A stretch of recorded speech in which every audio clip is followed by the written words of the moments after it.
Daí já ali começando, né, tá dizendo que é um regime comunista, que é quando o governo, né, ele meio que ele é proprietário da produção e controla as atividades econômicas, políticas, sociais e culturais do país. E aqui fala um pouco da Rússia às vésperas da Revolução. Fala uma coisa muito importante, que aqui ó, o czar, que era um imperador absolutista, que tinha, né, talvez, no caso, direitos divinos, segundo eles. É um imperador nacionalista, e também ele rigia do controle sem liberdade de expressão, né, pela população. Ele que mandava em todos.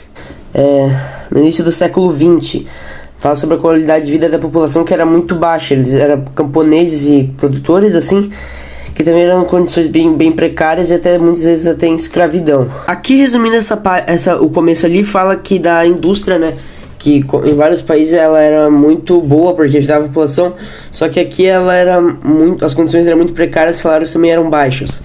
Ele fala sobre São Petersburgo, que ele era a sede do governo e a capital do estado, né?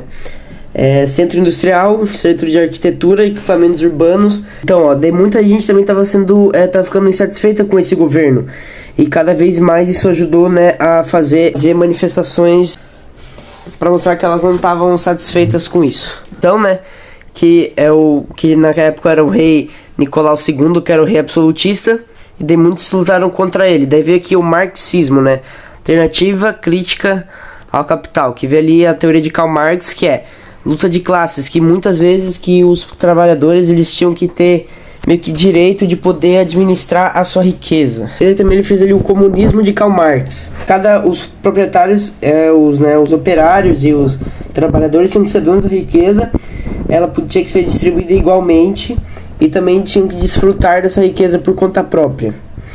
E agora é importante que fala da Guerra Civil Russa, que é entre os mencheviques, que era a minoria da população, que era o exército branco, que eles queriam que os burgueses assumissem o poder, e eles queriam também derrubar o czar, né, que era Nicolau II, que era o imperador. E já os bolcheviques, que era a maioria, que era o exército vermelho, ele consistia que os operários e os trabalhadores camponeses tinham que derrubar o Nicolau II diretamente com o comunismo, né, e também socialismo antes. E já no mencheviques era o capitalismo e depois o comunismo. E também nos bolcheviques eles tinham mais aquela questão que, como a gente falou, da luta de classes. Podia ter diferentes classes sociais e todo mundo tinha que ser tratado igual. Aqui nessa página fala sobre o Domingo Sangrento, que é quando muitas pessoas foram protestar contra o Nicolau II, e daí ele simplesmente não quis escutar essa população e mandou que os seus soldados matassem todo mundo. E depois isso ajudou ainda mais com a repercussão, porque muita gente já estava insatisfeita com esse governo, e assim, depois desse Domingo Sangrento, mais gente começou a se unir para derrubar o czar. E daí tinha ali, né, os operários soviéticos, que eles discutiam as melhores formas para a revolução e também para derrubar o czar. Eles também muitas vezes mobilizavam a população. E daí, depois disso, né, eles conseguiram fazer com que a monarquia tivesse um parlamento com regras e que o poder não seria tão centralizado nele. Mas não adiantou muito porque logo depois ele já conseguiu tomar o seu poder de volta. No caso, né, readquirindo o absolutismo. Fala da Rússia durante a Primeira Guerra Mundial, que ela saiu muito do prejuízo, porque teve grandes prejuízos econômicos, sociais, também porque muitos soldados morreram. Miséria agravou-se, falta de alimentos, prejuízos agrícolas.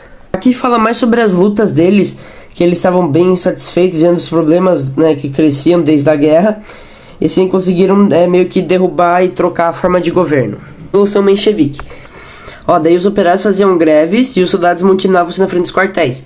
E os soviéticos mobilizaram a população, assim conseguiram apoio dos políticos liberais, setores da liga economia, soldados e da marinha.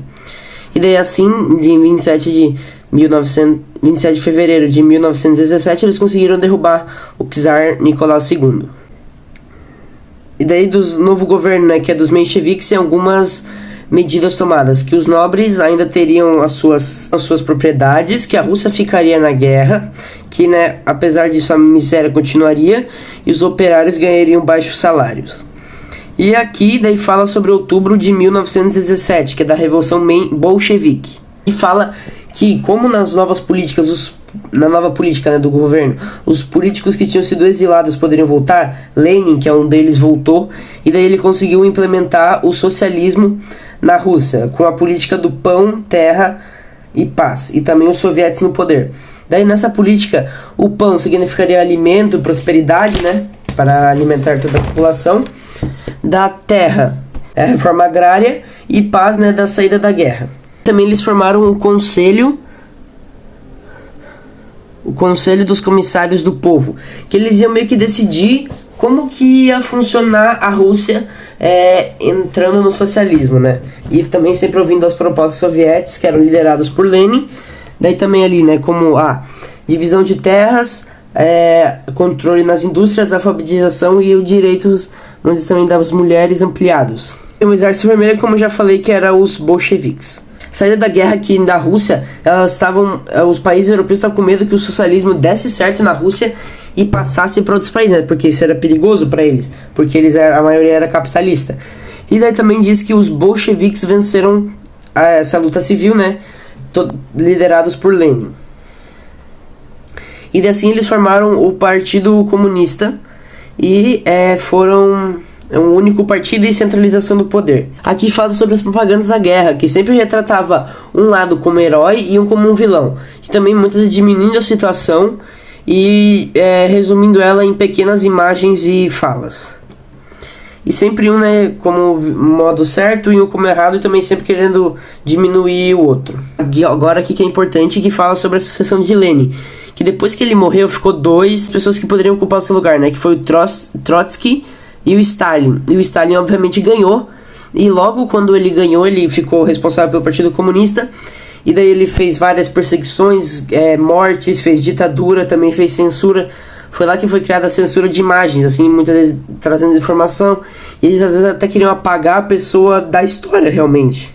Consequências da repercussão, ali de um certo ponto, para eles, a revolução foi boa, porque aumentou muito a economia, os recursos, eles se tornaram uma grande potência, a vida da população melhorou, teve mais investimento na alfabetização. Só que, né, pelo ponto de vista político foi ruim, porque saiu o czar, a burguesia e a nobreza, né, que era um modo tipo de restrição da população, e entrou o Partido Comunista, né.